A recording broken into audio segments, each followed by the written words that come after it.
দোয়াই ভালোই দেখছেন অবস্থা। এই প্লটটাও কিন্তু অনেক ভালো, এই প্লটটাও মোটামুটি অনেক ভালো। এটা আমরা বলবেন এক জায়গায় যে হয়েছে তারা দেখাইতেছে তা না, এটা এখানে পুরাটাই একই অবস্থা।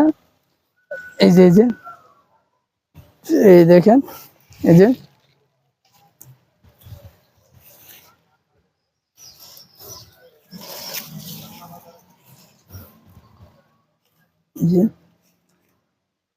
এই যে গাছ কিছু কিছু মানে পেঁপে গাছ মানে কিছু কিছু 8-10টা সমস্যা হয়ে গেছে, দেখছেন এই যে একটা নষ্ট হয়ে গেছে, এই কিছু কিছু সমস্যা হয়ে গেছে।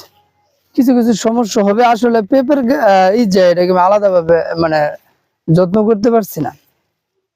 আর আমার সবচেয়ে বড় সমস্যা হচ্ছে আমার নিচের মাটিটা ভালো না। বস্তায় মাটি ভালো হলে কি হবে, নিচের মাটিটা ভালো না। নিচের মাটিটা আপনার বালু ফালানি হয়েছে, এর জন্য মাটিটা আপনার